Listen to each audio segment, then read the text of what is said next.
Tiga prinsip prinsip liturgi. liturgi. Pertama, Sederhana. liturgi yang sederhana. Sederhana.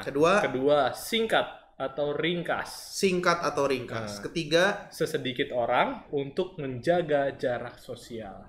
Minggu Palma tuh yang khas perarakan. Perarakan. Perarakan itu ya. Yesus ya. Yesus, Yerusalem. Itu bisa nyanyi. Nah, ini yang di Kamis Putih kita ngomong soal pembasuhan kaki. Pembasuhan kaki. Pembasuhan kaki yang menarik di sini nih, pembasuhan kaki di sini diadakan pembasuhan kaki di rumah. Selamat datang di Katolik Podcast dan video streaming Project.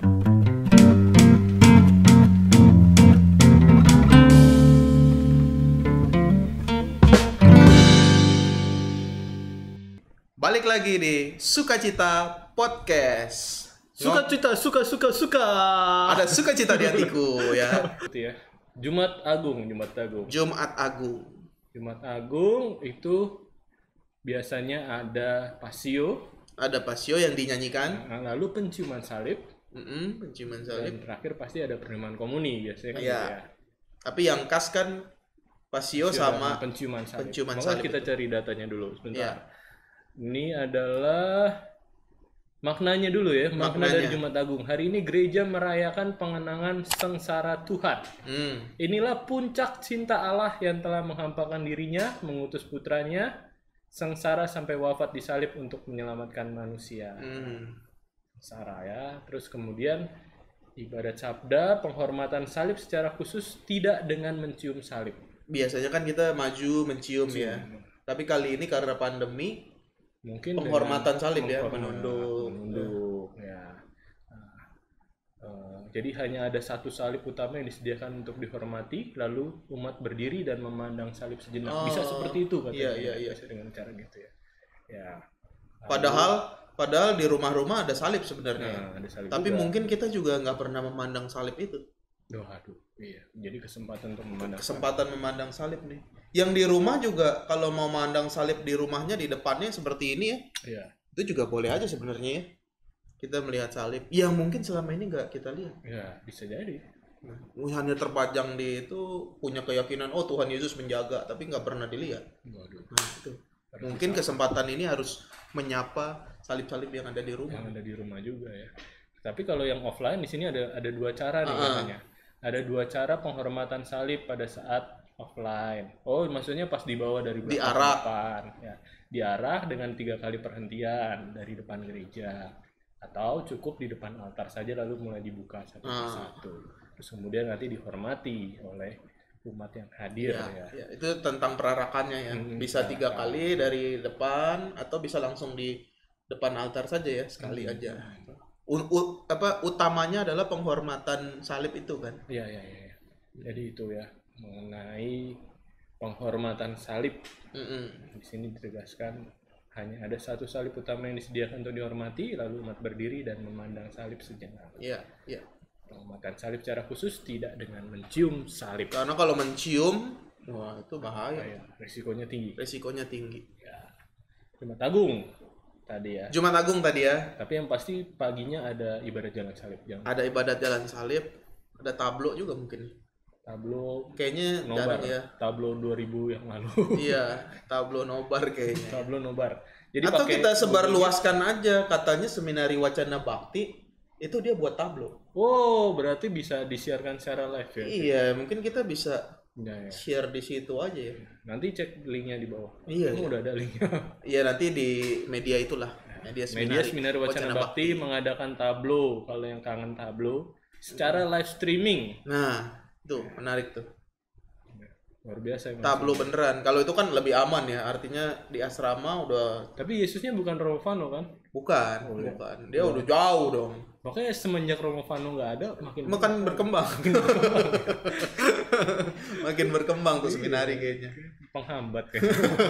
Jumat Agung, oke. Ya, kita bisa menghayati lah tetap. Lalu sekarang Sabtu atau malam Paskah atau Vigili Paskah ya. ini biasanya kan ada pembaruan janji baptis, ada upacara cahaya dan lain sebagainya. Ini paling panjang nih.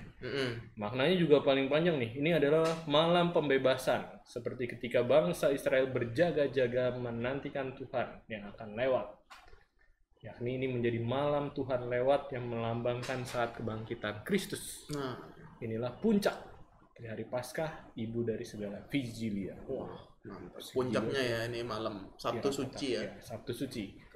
Ketentuannya mau apa nih? Seperti apa di masa pandemi kita lihat ya. Wah, liturgi di masa pandemi. Terutama kita lihat liturgi baptisnya ya. Oh iya. Biasanya ada litani orang kudus ya. Litani orang kudus cukup dibacakan saja, nggak usah dinyanyikan. Ya. Lalu kemudian pemberkatan air suci tetap ada, lalu pembaruan janji baptis tetap ada ya. Ada, lalu kemudian pemercikan air. Nah, ini mungkin pemercikan airnya nanti ada caranya seperti apa? Ada caranya. Karena kan biasanya kita juga media yang gitu ya. Ya biasanya keliling semuanya lalu diperciki atau ada cara yang lain juga. Nanti itu langsung disemprot, semuanya juga. Ya, pemercikan air. Yang jelas di sini ada dikatakan pemberkatan air suci, pembaruan janji baptis dan ada pemercikan air. Caranya seperti apa nanti pasti gimana caranya pikirkan menghindari resiko juga. Betul. Lalu kemudian udah yang kasih itu ya di masa pandemi paling nanti yang berbeda di sini. Ya, tetap ada perarakan lilin Paskah ya. Paskah. Upacara cahaya tetap ya. Ada upacara cahaya sini ya. Tapi ya pasti nanti juga dijelaskan mengenai caranya, apakah cukup di depan saja langsung. Iya, atau perarakan juga. Pasti bisa seperti itu. Yang terakhir di Minggu Paskah. Minggu Paskah. Minggu Paskah ini adalah minggu di mana biasanya anak-anak dapat telur. Wah, itu tuh. Betul. Tapi anak-anak kan belum boleh. Nggak boleh. Datang. Ya, jadi mungkin cari telur di dapur masing-masing. Ya, atau pakai Shopee. Internet. Pakai Tokopedia ya, mecahin telur. Ya kan? Ada tuh. Ya, atau nyari-nyari di game-game. Pasti banyak lah Bina Iman di paroki-paroki mengadakan Paskahan lalu lomba. Iya, benar. Lomba-lombanya pasti ya. Cari telurnya pakai cara virtual. Cari itu loh yang ada gambar, lalu temukanlah telur di gambar ini tuh. Terus di annotate kalau di Zoom. Menarik juga tuh. Hebat. Mereka. Berapa telur yang ada di gambar ini? Wah, itu juga bisa tuh. Apa jenis telurnya? Waduh. Gimana tahunya tuh? Ya nggak tahu juga ya. Telur apa ya pokoknya gitulah, cari telur lah pasti pokoknya. Jawab dengan kreatif sama anak-anak, namanya anak-anak kan. Iya betul. Telur Brontosaurus. Iya. Padahal anak-anak juga belum tentu pernah melihat telur itu ya. Iya, tapi buat mereka itu telur itu ya? telur buaya. Telur buaya banget kan mereka kan. Ternyata beneran buaya. Waduh. Wah, ternyata dia punya indera keenam. Minggu Paskah. Ya. Inilah hari yang diagungkan Tuhan. Paskah adalah hari raya kita, dibebaskan dari dosa-dosa. Bersama Kristus bangkit kepada hidup yang baru. Hidup yang baru. Bangkit hidup baru ya. Nah, apa yang membedakan di sini adalah cuma di bagian penutup ya. Dalam masa pandemi, perayaan Ekaristi Paskah dibuat sederhana, sesingkat dan sedikit mungkin pelayan liturginya. Namun kekhusyukan dan kekhidmatan dalam berliturgi baik secara offline dan online tetap dijaga dengan baik. Jadi nggak terlalu banyak perubahan. Kalau Minggu Paskah kan biasanya sama lah ya. Seperti minggu-minggu biasanya. Mungkin ada sekuensial Paskah yang mungkin dibacakan. Ya, dibacakan. Supaya tadi sesingkat dan pelayannya sedikit mungkin. Nah, itu beberapa informasi yang tentu bermanfaat. Ya, pasti nanti akan dilengkapi informasi ini oleh paroki masing-masing. Seksi liturgi ya. Ada sosialisasi juga mungkin pasti. Persiapan karena ini banyak yang menjadi pertanyaan nih, gimana nih? Ya, gimana caranya dan lain sebagainya. Tapi buat saya sih ya caranya bisa kita lakukan, ya kan? Buat sederhana, buat ringkas, buat sesedikit mungkin, tapi jangan sampai kehilangan maknanya. Maka tadi kami juga membahas maknanya apa. Ya, itu ingat juga ya.